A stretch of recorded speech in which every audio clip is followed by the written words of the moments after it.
¿Sabes qué estaba pensando, Mari? Viste que estamos tan acostumbradas a trabajar con esta especie de español neutro que se exige en general, ¿no? En la traducción. Que Español de Latinoamérica. Gracias, ese, sí. Sí, español neutro de Latinoamérica. Exactamente. Sí, existe tal, el mismo. Si es tal que, cuestión. sí, claro, existe en el papel, pero nadie lo habla verdaderamente. Su casa, por decirlo. ¿Cómo que no? En el doblaje se habla. En el doblaje. Sí, en el doblaje, claro, pero no es un pueblo. El doblaje es como, ¿no? Entonces, a veces, a mí, por lo menos, me encanta cuando me dicen, esto es para español de Argentina. Yo, Lo mejor que te puede pasar. Me desquito. Sí. El otro día tuve que traducir una encuesta a español de Argentina y es como, wow, puse voz, puse acentos en los verbos de la segunda persona del singular. ¿Qué ves? ¿Qué haces? Bueno, a veces no le ponemos acento. Bueno, esas cosas. Y después también estoy haciendo un curso de traducción de gastronomía en literatura. Es decir, son pedacitos de alguna novela que tiene un momento gastronómico. Entonces, copado. por ejemplo, una de las primeras fue la de Ángeles Mastreta, Arráncame la vida, no sé si la conoces. Después estuvo como Agua para chocolate. Después, la última clase fue una de Leonardo Padura, que es de Cuba, es cubano. Entonces, claro, muy divertido porque había la señora que cocinaba, hacía toda una lista de todo el menú que había y vos decías, ¿qué es esto? ¿Entendés? Este era del español de Cuba al inglés, en este caso. Pero me encontré investigando variedad de español, ¿entendés? Que está buenísima, una variedad concreta. De decir, ¿por qué había una que decía plátano frito a puñetazos? Sí, ajá. Qué interesante. Ay, nosotros comimos comida cubana la semana pasada. Qué loco que me estés contando esto, porque debo haber comido comida cubana 3 veces en mi vida, pero una de esas fue la semana pasada. Y había uno de los platos que era ropa vieja. Le decían, se llamaba ropa vieja. Ropa vieja. Y era como un cerdo. Acá también hay un ropa vieja, me parece. ¿Sí? Pero acá la ropa vieja me parece que se le dice a cuando juntás todo lo que te queda. Y haces una especie de guiso sancocho, no sé. Una cosa así. Pero pará, ¿y los platos estaban en inglés? No, estaban en español, porque aparentemente este chef de este restaurante, la abuela era cubana o algo así, y había hecho algo de los platos de mi abuela, una cosa así. Entonces hermoso. Bueno, todos platos típicos cubanos. Sí. Yo terminé encontrando un glosario de cubanismos, no de cubanitos, de cubanismos. Y me quedé recopada porque te explicaba, justo ese de el plátano a puñetazos lo encontré. O sea, era que es que medio lo aplastan. Claro. Como para encontrar a ver si lo traducís, no lo traducís, le dejás la expresión y qué sé yo. Bueno, la cuestión es que nada, me quedé pensando que medio como que no, por hacer este neutro, o esta cosa que le venga bien a todos, es difícil encontrar algo traducido a una variedad particular. A lo sumo encontrás literatura original. Sí, o ¿no? Algo muy específico de marketing que justo que vos claro, que te dicen esto es para. Claro. Y me da mucha pena. Por ejemplo, hoy tuve que traducir un título, ¿no? Era de una cosa de un infantil. Y decía New Shoes. Entonces cuando miro, el dibujito es un nene que tiene de amigo un camión de basura. Su trash truck. Ahí va, gracias, se me trabó la lengua. Bueno, entonces decía que le habían cambiado las gomas al camión de basura.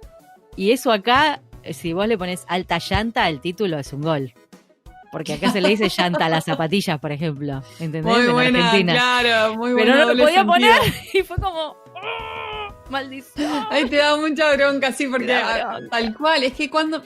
El tema de los regionalismos, el coloquialismo, el slang, todo lo que se usa, la jerga que se usa en el día a día, es como que le agrega un montón de mucho onda power al idioma. Sí. Entonces, de repente, a hacer cosas, yo lidio mucho con esto, porque al hacer cosas de videojuegos se usa mucha cuestión creativa, mucho diálogo, entonces te ves muy limitado al hacerlo en algo neutro latinoamericano, porque le sacás todas esas como cosas que le ponen onda, las especias.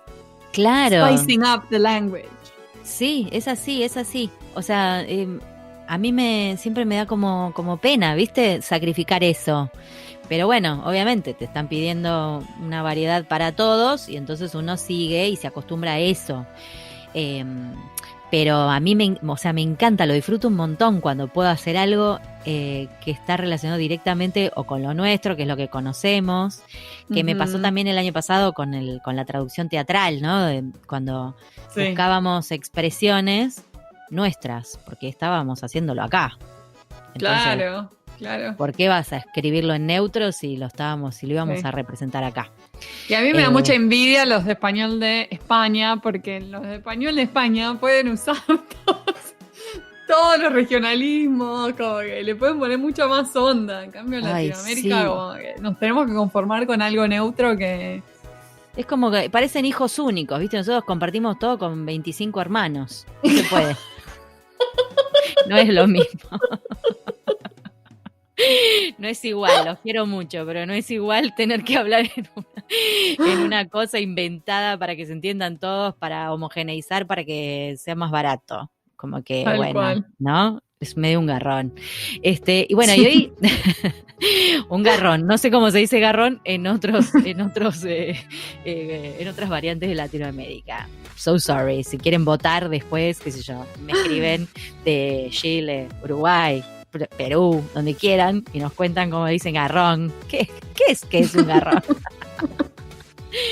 Bueno, ¿te acordás que hace un tiempo, yo no me acuerdo ya si lo conté, si me repetí, les pido 1000 disculpas a todos los podcast escuchas, estoy mayor. Ahí hace un tiempito en un grupo de intérpretes en Facebook, una intérprete que creo que era de Estados Unidos, no sé muy bien, se puso como a traducirnos a nosotras.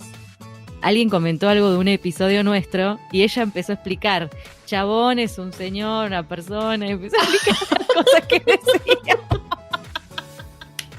Tenemos que tener nuestro propio glosario. Me encantó porque fue como yo de ahí me di cuenta que digo, claro, es necesario. Capaz que la gente por contexto lo deduce, pero estamos hablando, yo por lo menos estoy hablando en una variedad un poquito extremadamente de acá. Bueno, nada, vamos a empezar a hacer un diccionario de pantuflas. Y justo tenemos hoy una invitada fantástica. Muy fascinante muy lo capa. Que tiene para contarnos. Muy capa y muy fascinante. En serio. Sí. Espero que disfruten la entrevista tanto como la disfrutamos nosotras. Yes. Allá vamos.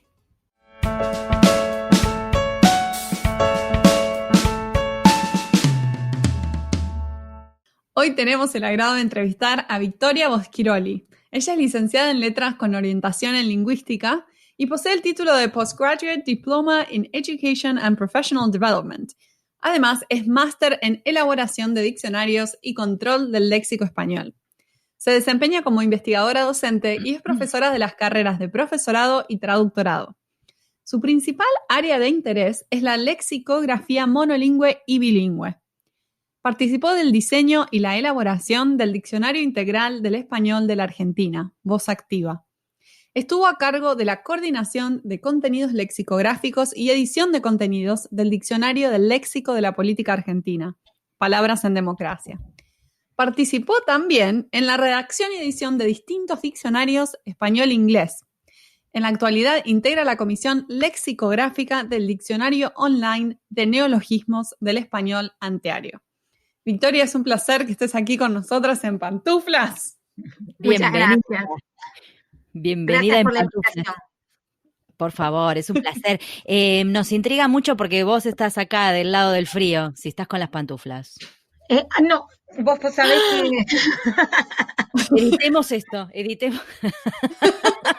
Hubo un momento de la cuarentena que dije, voy a pasar a ponerme zapatos para sentir que puedo salir. Sí. Para mejorar así como la idea, ¿no? De que uno no está todo el día en casa. Básicamente. Mirá, justamente, sí, hablamos de eso en el episodio anterior, ¿no? De ponerse linda y etcétera, aunque estemos adentro de casa. Bueno, está bien. Te perdonamos. Podés quedarte. Fue por eso, si no estaría muy feliz de estar en pantuflas. ¿No?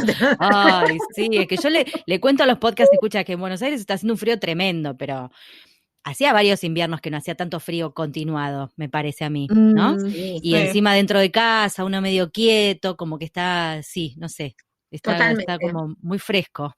Así que las pantuflas son como las mejores aliadas. Yo no puedo. No puedo seguir los consejos de los que dicen que hay que poner zapatos. Lo lamento un montón.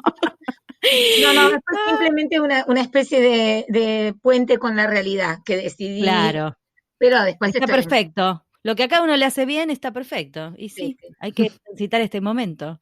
Victoria, contanos, vos sos lexicógrafa, docente, investigadora, traductora freelance, pero la verdad que de todas esas profesiones la que menos conocemos es la del lexicógrafo. ¿Qué hace un lexicógrafo? Bueno, primero vamos a la definición, porque capaz que los que estamos en traducción o en estudios de lenguas tenemos un poco más de idea. Un lexicógrafo es una persona básicamente que elabora diccionarios. Hay dos maneras de abordarlo. Hay gente que, digamos, se usa el término lexicógrafo tanto para el que elabora diccionarios como para el que investiga diccionarios. Ajá. Pero como es una polisemia un poco compleja, entonces yo prefiero decir que el que investiga diccionarios es un metalexicógrafo y el lexicógrafo es el que está en el barro, ¿sí? Claro.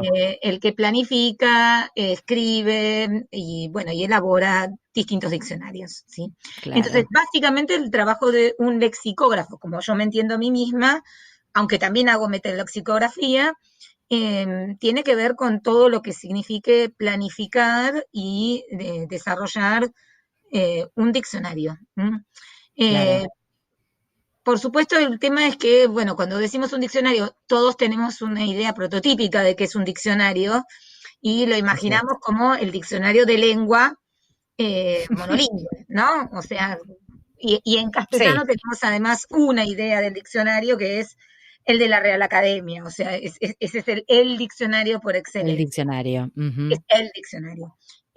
Pero en realidad son procesos muy distintos los de elaboración de un diccionario monolingüe, uno bilingüe, uno especializado como fue el diccionario de política, y cada diccionario además tiene, digamos, yo creo que la mejor manera de definir un diccionario es en términos no solo de su lengua, sino sobre todo del usuario. Entonces pensarlo desde el punto de vista discursivo, a quién está dirigido el diccionario, determina en gran medida su escritura y su planificación.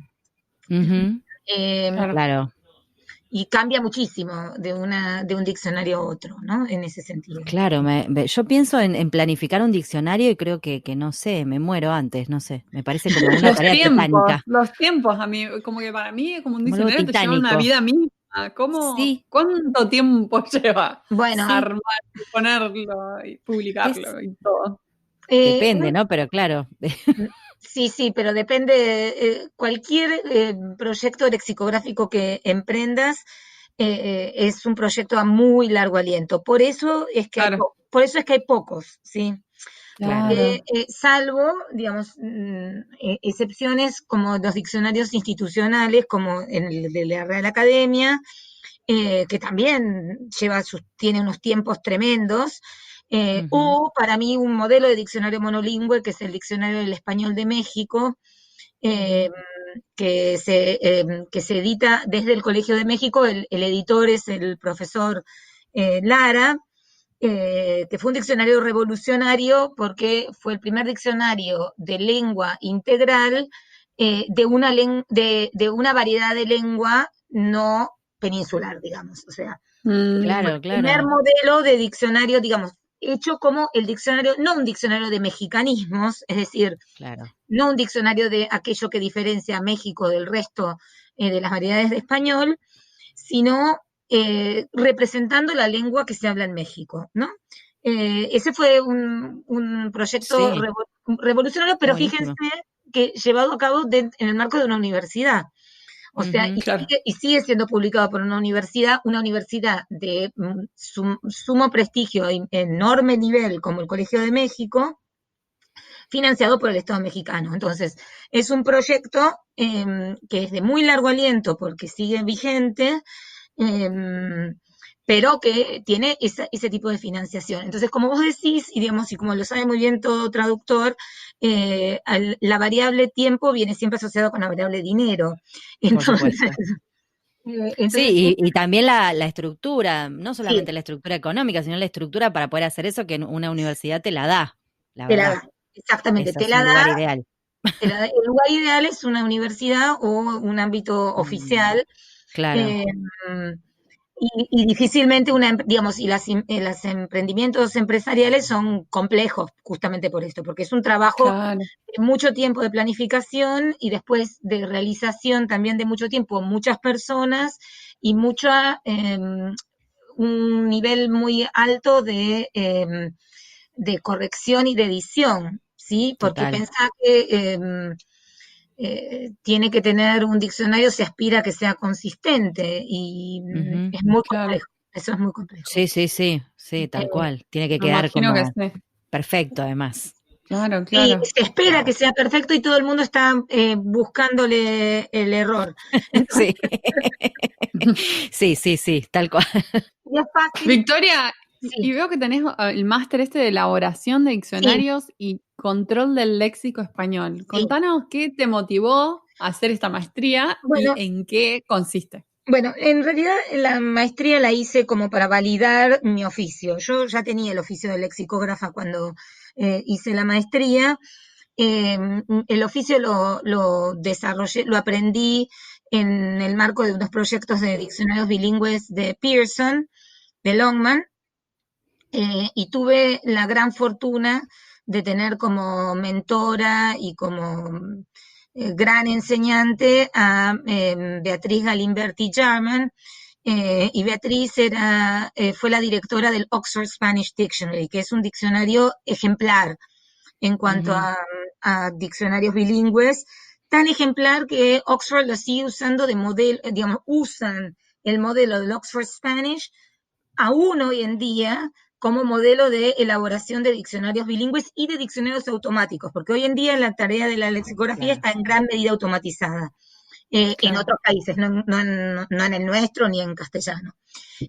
Y Beatriz Llama fue una lexicógrafa excepcional, con una gran idea de cómo se tenía que representar la lengua, y yo aprendí con ella el oficio, justamente, Qué bueno. trabajando en esos diccionarios. Entonces, cuando volví a la vida académica, necesitaba validar mi oficio y decidí hacer la maestría, sobre todo, hay pocas maestrías en lexicografía, la Real Academia ofrece una que hasta hace poco no era a distancia, esta tenía la ventaja de que era una ventaja que era a distancia, tenía muy buenos docentes y me permitió concentrarme en un aspecto porque hice la orientación de diccionarios de especialidad, que era algo que Ajá. yo no tenía tan claro y que me parecía que era muy útil para pensar después en el desarrollo en la universidad.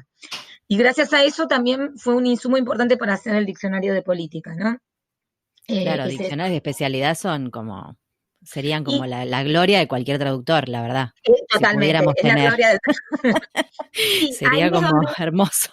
son los diccionarios, son las obras que se solapan un poco con las obras de terminología, ¿no? Claro, De claro. especialidad. Sí. Sí, Ahí la lexicografía y la terminología medio se cruzan, digamos, ¿sí? Claro. sí, Eh, pero sí, entonces tal vos cual. podés pensar la lexicografía también, digamos, yo creo que a mí me gusta pensarla como un oficio, porque implica no solo el conocimiento de lenguas, sino es un trabajo artesanal a pesar de que muchos procesos se automatizaron hoy en día, y como ustedes dijeron recién, hace falta una infraestructura muy grande una logística muy grande para organizar. No es Ujú. solamente la escritura, que Claro, también es muy importante, sino la logística previa y el movimiento continuo para la creación de las entradas eh, y cada entrada va y viene, pasa Claro. por sí, muchas Es la manos, previa y la post también, la claro. previa y la post, ¿sí? claro. Pero bueno, una de las ventajas que hay hoy en día, que yo creo que fue como un gran milagro para la lexicografía, es la posibilidad de publicar online y el formato electrónico. Eso cambió radicalmente. Sí, tanto la creación como el pensar, porque el gran problema del diccionario es el espacio, ¿no? Entonces, que estuvo históricamente condicionada por la cuestión espacial sobre cuánta información, cuánta y cómo se tenía que dar, ¿no? Esa restricción está liberada hoy en día, pero también tenés que pensar cómo se va a leer y cómo se espera leer un diccionario. Entonces, todavía está en proceso eso. Sí, a mí todavía me encantan los diccionarios de papel, pero es cierto que el diccionario electrónico no tiene fallas en algún punto, porque para el vértigo con el que se trabaja hoy en día, por lo menos desde mi punto de vista traductora, ¿no? Tener los recursos ahí a mano, y buscar, o sea, es maravilloso. Es maravilloso. No hay forma de que volvamos a dar vuelta a las hojas. No, eso, el diccionario en papel, de hecho hay diccionarios que ya no se publican en papel, ¿no? No, claro. Macmillan, que es uno de los diccionarios en inglés más consultados y que más actualiza, no se publica más en papel. Y hay, digamos, y es un proceso que es inevitable porque además permite la actualización, ¿no? Claro, eso es lo que estaba pensando, la actualización es como re importante, como que la lengua va avanzando, va cambiando, y poder hacerlo de forma más rápida, si se quiere. Automática. Claro. Sí, fíjate que en este proceso, con el proceso de la cuarentena, que ustedes habrán advertido como traductoras que hubo una explosión de neologismos, ¿sí? Tremenda. Nosotros que tenemos el Observatorio de Neologismos nos hicimos un festín, una panzada. Me imagino lo que se divierten, claro. Fue tremendo. Pero hay diccionarios que ya actualizaron y ya incorporaron, digamos, por ejemplo, el Oxford ya hizo la actualización, actualización coronavirus, digamos. Claro. Y pasaron 4 meses, ¿no? Sí. Es una rapidez así como muy instantánea, lo cual también tiene sus desventajas, porque me parece a mí que, digamos, un tema con la lexicografía es, una de las grandes cuestiones es qué tiene que ir al diccionario, ¿no? Claro. Todo tiene que ir al diccionario. ¿Cómo decidís que una palabra, digamos, no solo pertenece al léxico, porque no es simplemente que pertenezca al léxico, es, como dice el profesor Lara, tiene que pertenecer al léxico social. O sea, tiene que ser la palabra para figurar en el diccionario tiene que tener cierto consenso social y algún grado de estabilidad, Claro, que se quede en el tiempo también, que no sea algo, lo usamos estas semanas y en unos meses ya nos olvidamos completamente porque no tendría sentido. Lamentablemente el coronavirus parece que se está quedando en el tiempo, así que... Bueno. El coronavirus va a quedar... Sí, no nos lo olvidamos más. Pareciera ser que, ¿no? Se instaló. Hay cosas que claramente, coronavirus no hay manera de que no figure. No, ya está. Ya sonamos. Sí, y COVID-19 lo mismo. Y, totalmente. O sea, pero Cuarentenial no sé si llegará al diccionario. Claro, hay que ver. Claro, habría que ver. Habría que ver cuántos niños nacen en esta cuarentena. Yo ya conocí 3, te quiero decir. Así que sí, qué sé yo. Efectivamente, porque fíjate que boomer probablemente esté en el diccionario en inglés, seguramente fueron suficientes como para entrar. Así que veremos. Vamos a ver qué sucede con esa, claro. Estuviste también en la creación del Diccionario Integral del Español de la Argentina y en el Diccionario del Léxico de la Política Argentina, que se llama Diccionario de Palabras en Democracia, ese es todo el nombre, ¿no? ¿Nos contás cómo fue esa experiencia? ¿Cómo fueron los procesos para armar eso? ¿Cómo surgió? Me intriga mucho. Son 2 procesos distintos. El Diccionario Integral del Español de Argentina fue un proyecto único y tuvo un origen empresarial. En eso fue único. Fue la editorial Tinta Fresca que decidió, digamos, por impulso de la editorial Tinta Fresca, decidieron publicar un diccionario del español de Argentina, parecido al de Lara que yo les dije, claro. Recién. La diferencia es que fue hecho dentro de una empresa, entonces con otro tipo de intereses finales y demás. Nos agarró en el medio de la crisis. Sin embargo, tuvieron la gran valentía original de crear una división para hacer diccionarios con todas las dificultades técnicas que ustedes están señalando. Y la idea era hacer un diccionario del español de la Argentina para un usuario, digamos, lo que se llama un usuario culto. Ustedes saben que la noción de culto en variedad de lengua quiere decir educado, ¿no? Con cierto nivel de educación, y hacer un diccionario muy completo. Entonces fue un proyecto muy interesante y un diccionario no de argentinismo, sino del español de la Argentina, que no existía. Claro. Está buenísimo, no lo había escuchado nunca. ¿No lo conoces el diccionario? No lo conocí. No, ¿cómo puede ser? Es un diccionario. Me encantaría. Sí, es un diccionario que, bueno, y acá viene la parte lamentable. El diccionario se hizo en papel, en su momento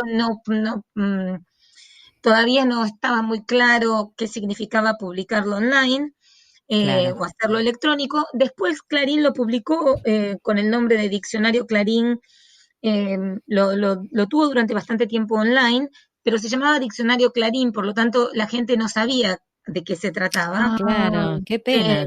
Sí, y finalmente lo bajaron, que esto es la gran pena. El diccionario en este momento no está ni en edición, se consigue por supuesto en Mercado Libre y está en las grandes bibliotecas, pero no está en edición y no está online. Pero entonces fue el primer diccionario que se hizo sobre la base de corpus textuales electrónicos del español de la Argentina, es decir, partiendo con definiciones en español de Argentina, partiendo de un lemario, de una lista, una nomenclatura seleccionada a partir del uso en Argentina y sobre todo organizando también los significados en función de lo que sucede en Argentina.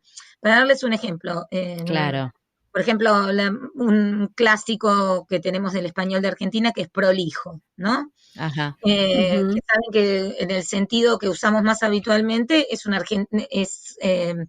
propio de nuestra variedad, no se usa con el sentido de neat en otras variedades del español. Si lo buscamos en la Real Academia, prolijo va a decir, no va a decir ordenado, sino va a decir como quisquilloso o minucioso. Ah, claro. Entonces, un diccionario como el nuestro lo pone como primer significado ordenado. Entonces, quizás hay palabras que se usan en todos lados, pero con sentidos distintos. Claro. Hay palabras que se usan más en nuestra variedad que en otras, y después están los argentinismos puros, ¿no? Claro. ¿Sí? Entonces, es muy fascinante esto. Sí, re y además divertido. Un diccionario también con ejemplo, como se pretendió como diccionario de uso. Eso quiere decir un diccionario integral. Integral quiere decir que no solo recoge lo específico de la variedad, sino todas las variedades. Perdón, sino el español global que se usa en Argentina. Claro. Por supuesto quiero decir una cosa, se llama de la Argentina, pero estaba hecho en Buenos Aires, o sea que había hay cosas que que faltaban algunas cositas. Hay cosas que faltan, o sea, no está representado todas las regiones. Porteño, digamos. Este porteñocentrismo que tenemos, sí. Pero esas fueron porque, por ejemplo, habría que ir a buscar, por ejemplo, masitas. A ver qué dice. Por ejemplo, hay que ver masitas y encontrar. Hay que ver qué dice masitas. Hay que ver si masita incluye. Yo soy santafesina y le digo masitas. Claro. Por eso, para Marina son las galletitas, para mí son las masas finas o las masas secas de la panadería, cada uno, ¿no? Exactamente, entonces no estoy segura, Marina, de que esté la santafesina.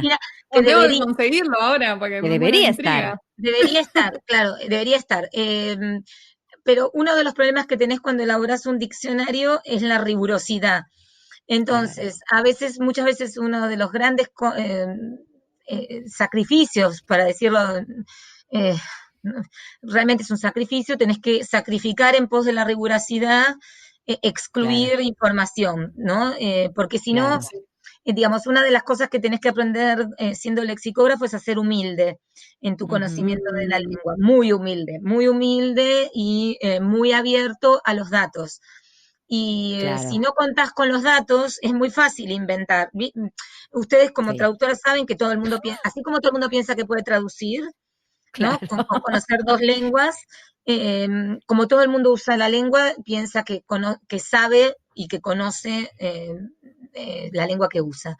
Y Claro, puede ser subjetivo también, uno cree, todos lo dicen así, no. No, y Vos ya nada más. mismo la ubicación geográfica, la imagínate. Si ubicación Claro, vos simplemente geográfica, estás pensando en cómo vos lo escuchaste toda la vida, no quiere decir que no haya más información. que Claro. la mayoría lo diga así, claro. sí, Sí, incluso te digo que a mí la experiencia justamente de hacer bilingües, donde tuve que abrirme a distintas variedades del español de América, fue un baño de humildad, digamos, en el sentido de todo lo que uno dice está mal, ¿sí?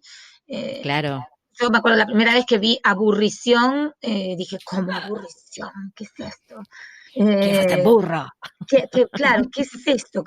¿A quién se le ocurre? Y sí, se le ocurre a varias variedades, ¿sí? Claro, Decir sí. eso. A mí me ha pasado, ahora no me acuerdo, pero me ha pasado un par de veces de leer algo, haciendo alguna traducción, leer algo y decir, no, esta palabra no existe.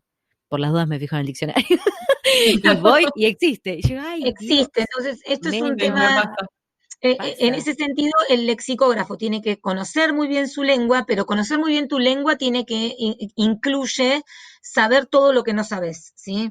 Y Claro. Estar tenés que abierto. someterte a los datos, tenés que someterte a la información que te da un corpus y elaborar tu definición, pero también seleccionar los sentidos en función de lo que ves ahí, que puede no ser lo que vos creas que vos sabés, ¿sí?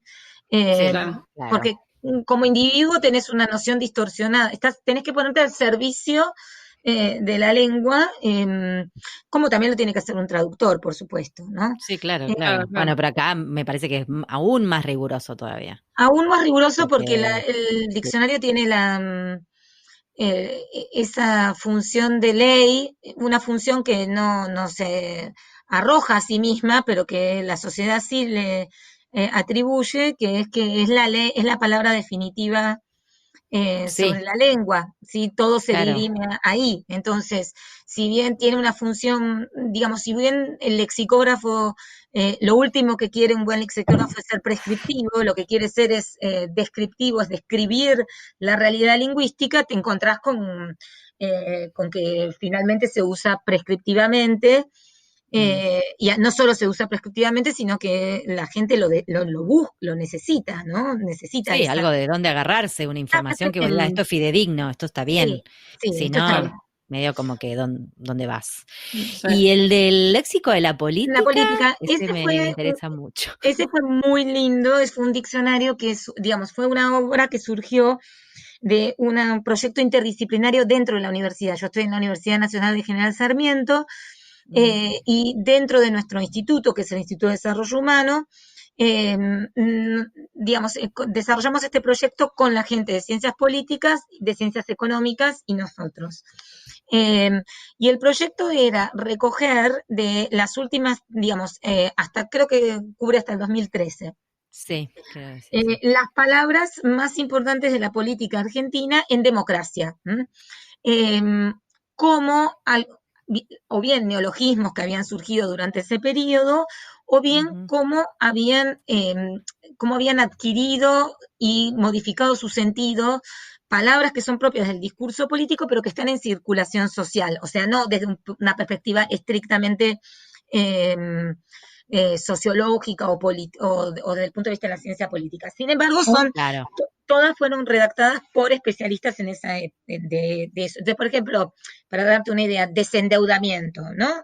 claro. Entonces, lo que hacíamos era hacer una investigación sobre la base de su uso en discursos de circulación social, no académico. Entonces, es un discurso, es Claro. un diccionario creado por académicos, pero reflejando el uso social de las palabras. Ok. Entonces fue un proceso realmente hermoso, porque nos exigió pensar en cada década cuáles habían sido lo que se llama palabras testigo. No sé si conocen el concepto de palabras testigo. No, Las no. palabras testigo es un concepto de Gilbert, que es un especialista en neología, que señala que en cada época, en cada momento social, hay algunas palabras que resumen el espíritu y el momento de su época, ¿no? Entonces, por ejemplo, una palabra testigo para nosotros es proceso, sin duda. Desaparecido es una palabra testigo. Corralito es una palabra testigo, ¿no? Bueno, va a ser, probablemente termine siendo palabras testigo, palabras como sinceramiento, ya hablando de la última década, ¿no? Sinceramiento, deuda social, en este momento, por supuesto, cuarentena, va a ser sin duda una palabra testigo. Entonces distanciamiento social, ese tipo de cosas, claro. ¿Cómo? Distanciamiento social. Distanciamiento social, bueno, piquetero lo fue en su momento, todos los ASO, ¿no? Pañuelazo, yo creo que cacerolazo, pañuelazo, son sin duda palabras testigos. Entonces, lo que hicimos fue recoger palabras testigos y algunas que con menos grado de testimonianza, digamos, pero que también eran propios de ese momento social. Por ejemplo, asistencialismo, activismo, ambientalismo, palabras que no somos conscientes de que no estaban en circulación antes. Bueno, abuelas, hijos, por supuesto, ¿no? Entonces fue un trabajo muy lindo porque es un trabajo que permitió hacer un recorrido, un balance histórico de esos 30 años, desde una perspectiva rigurosa, pero que también recoge lo que la gente decía. La calle, sí. La calle, claro, porque claro. A partir de los diarios. Y bueno, y yo sé que ustedes, digamos, el tema era en dónde iba a circular y para quién, y parece que se usa mucho en las universidades, en los primeros cursos, porque les sirve de referencia a los estudiantes como una especie de resumen histórico, pero hecho desde el punto de vista de las palabras, ¿no? Desde el punto de vista te iba a decir, es como un repaso histórico lo que estás contando. Es un repaso histórico, muy lindo fue de hacer, muy interesante, y además muy interesante desde el punto de vista del lingüista, porque nuestro trabajo era transformarlo en un lenguaje que es uno de los grandes problemas del diccionario, que es hacer que lo que estás describiendo sea comprensible, ¿no? Claro. Entonces eso fue muy bueno, fue un proceso muy lindo.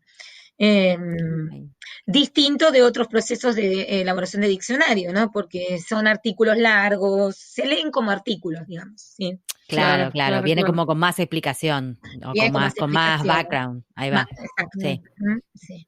Exacto. Y con respecto a la redacción de diccionarios bilingües, sí. ¿Cómo abordás ese trabajo con el tema de lo que estábamos hablando hace un rato de las lenguas del español, o sea, de las distintas variantes del español? ¿Cómo se aborda el tema habiendo tantas variantes? Es un tema muy complejo y por eso es importante que el equipo de lexicógrafos sea un equipo de lexicógrafos muy abierto y que sepa investigar, porque digamos, hasta que no le tomas la mano es complicado, porque tenés que aprender a investigar cómo encontrar qué se dice en ese otro lugar, ¿no? Cuando haces un diccionario bilingüe hay doble tarea, ¿no? Por un lado si estás en la parte de por ejemplo, de inglés-español, que yo trabajé siempre con inglés-español, o español-inglés. Tu tarea es traducir, ¿no? Traducir un framework que elabora el lexicógrafo de habla inglesa. Distinta tarea es cuando estás del otro lado, que vos tenés que crear el framework dándole información al otro.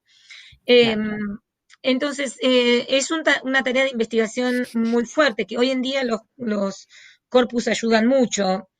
Tenés que aprender a trabajar con corpus para aprender a buscar por cercanía, pensar palabras afines para encontrar los textos donde se encuentran.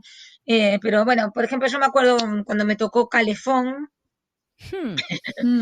en cada variante se dice, es muy curioso, pero no hay país donde se diga igual, ¿sí? No hay mirá vos. Qué loco eso, calefón. Calefón, ¿sí? Y calefón es un súper argentinismo, ¿sí? Sí. Que es algo que nos llama mucho la atención. Ay, ahora no me puedo acordar los otros nombres. Pero recuerdo muy bien porque ese fue un trabajo que yo pensé que iba a ser facilísimo. Eh, Ponía calefón, ¿sí? Claro. Y no fue calefón. Pero entonces, a ver, Complicado. entonces, ¿qué haces? ¿Cómo lo buscas? Y bueno, busqué en Eso. el Easy de cada país, por ejemplo, Ajá. Wow. A ver y cómo cómo se se llamaba el mismo decía, objeto. cómo Te ese iba a mismo. preguntar justamente eso, a dónde te remitías para buscar la información, porque Y Internet tiene hoy en día y la hace mucho, facilidad. porque yo te estoy hablando de un proceso que yo empecé con Pearson en el 2000, o sea que ya hace Claro, 20 Wow. años. 20 años. Ahí aprendí a usar, digamos, fue un milagro, porque en otras épocas, lo que me contaba justamente Beatriz Jarman, mi mentora, era que tenías que recurrir a tus amigos, ¿no? Claro, Claro, conocidos, Escribir, consultores, claro. claro, consultores, como los sí, traductores, obviamente. Pero un nivel de consulta que es, es intensísimo, un trabajo de ese sí, tipo. Entonces, así como uno consulta a profesionales, tenías que consultar a variantes, ¿no? Claro. Internet, si uno aprende a usarlo correctamente, te da todas las posibilidades, pero te podés encontrar mucho, digamos, también cuando, como vos decís, cuando tenés que tomar la decisión de cuáles variedades vas a representar, porque puede ser que claro. te encuentres con 14 traducciones, ¿no? O Sí, sea, sí, Mm, no, inmanejable. inmanejable, y ese es lo que, volviendo atrás, decía, cuando elaboras un diccionario tenés que tomar muchas decisiones, eh, y una de las decisiones es cuántas y cuáles variedades vas a representar. Ese proyecto de Pearson era muy interesante porque había decidido hacer diccionarios regionales, o sea, uno para la zona de Cono Sur, uno para países andinos, otro para México y Centroamérica, otro para España, ¿no? Eran 4 diccionarios regionales. Fue originalmente el proyecto, finalmente terminaron siendo 3. Terminó siendo Ujú. peninsular, uno latinoamericano y uno mexicano, porque el Estado mexicano compra los libros, entonces tiene esa gran Claro, ventaja. Eh, y además se vende en Estados Unidos también. Entonces, claro. tiene, digamos, la descripción del español de México siempre es interesante porque tiene Estados Unidos ahí, es interesante para las empresas, digamos. Eh, Claro, claro. eh, pero bueno, entonces tenés que tomar una decisión, si ponía 14 calefones distintos o 4. ¿O Y cuántos? generalmente se claro. busca de las variedades, o sea, siendo el español una lengua pluricéntrica, Mm, se busca la de los grandes centros, salvo cosas muy específicas, ¿no? Con los objetos es más fácil encontrar cómo se dice en cada país. Eh, es más difícil cosas eh, más Abstractas por ahí, ¿no? abstractas O, o colocaciones o claro, de la conjugaciones. claro, jerga. Sí, sí. por ejemplo, nosotros decimos formar parte, en Colombia dicen hacer parte, ¿sí? Ujú. Y eso es algo que no lo sabes intuitivamente, No, No, ¿no? claro. Entonces también pasa que ahí es donde digo que el lexicógrafo tiene que ser humilde, porque tiene que nunca pensar que sabe todo, ujú. y nunca dar por sentado, tiene que buscar hacer un trabajo de verificación en las distintas variedades, eh, para ver y también un lexicógrafo está todo el tiempo prestando atención, o sea, está Claro. siempre apuntando mentalmente, en particular eso era lo que hacían los antiguos lexicógrafos que ustedes saben, trabajaban con fichitas manuales, ¿no?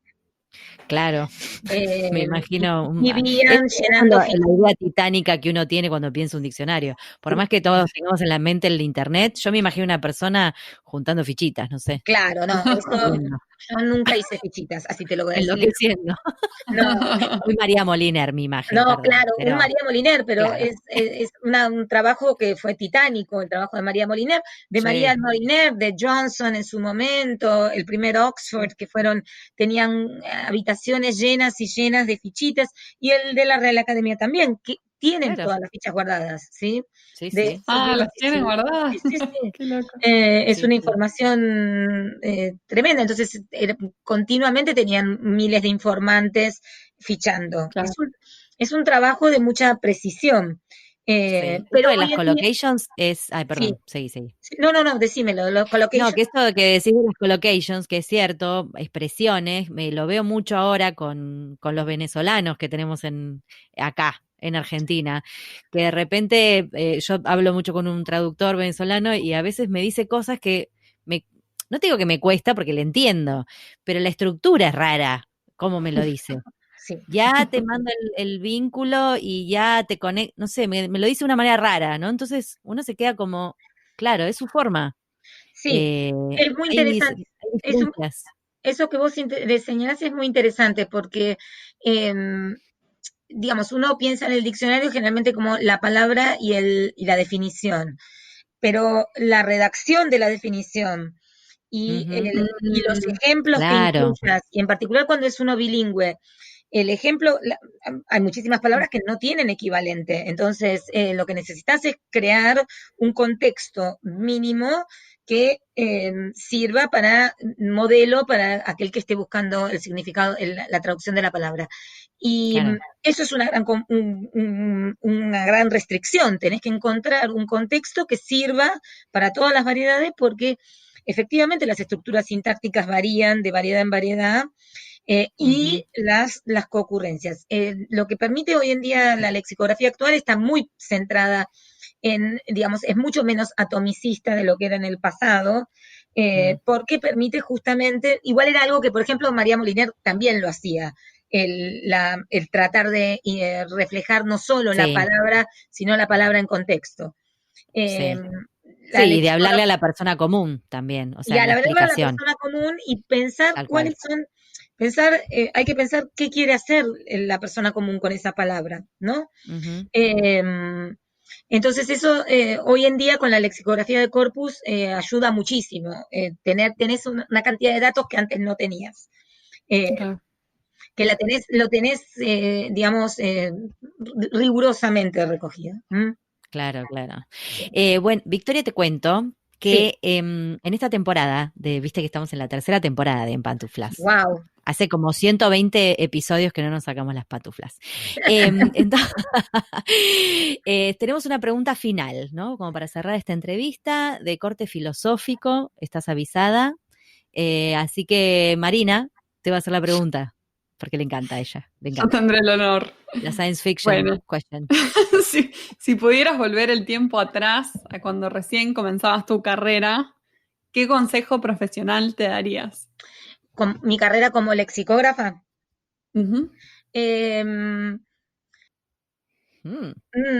Es que yo creo que estoy muy orgullosa de haber tomado la decisión en ese momento. Más que consejo, me diría, estás haciendo lo correcto. Que es apostar a dedicarme a la lexicografía.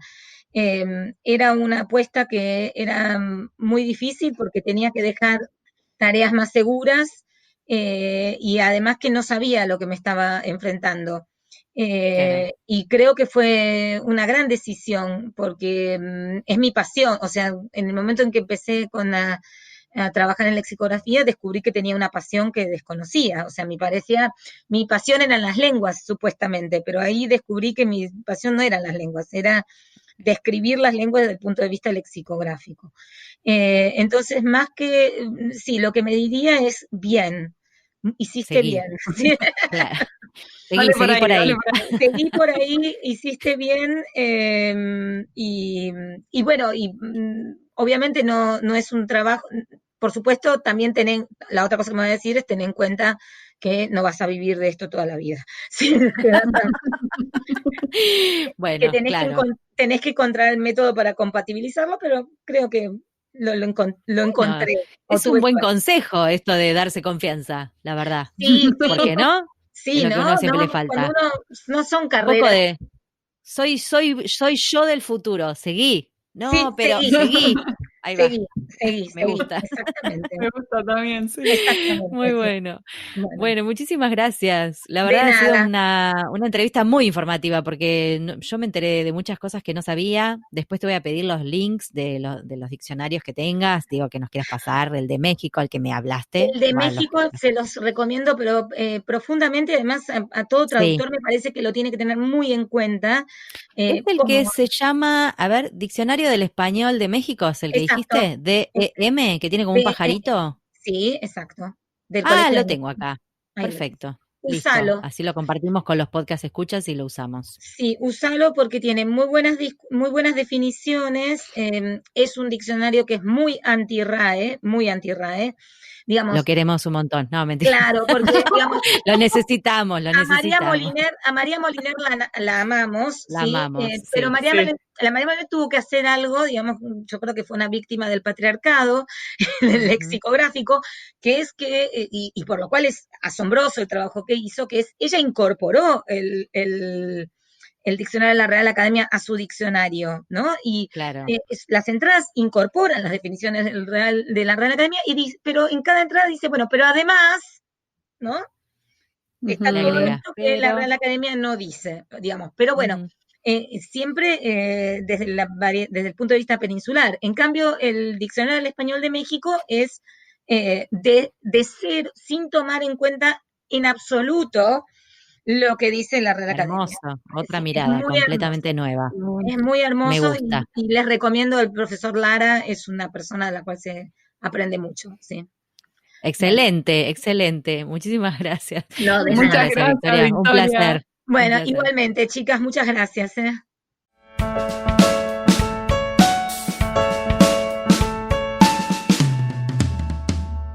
Este fue un nuevo episodio de En Pantuflas, patrocinado por nuestro amigo fiel, MemoQ. Si sos tan fan de MemoQ como nosotras, aprovecha el 45% de descuento exclusivo para podcast escuchas. Anota este código, CAM-pantuflas45.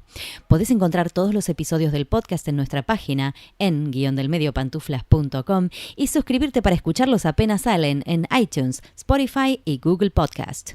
Prohibida su reproducción en la Argentina, en Los Ángeles, Buenos Aires, Pantuflas al virus.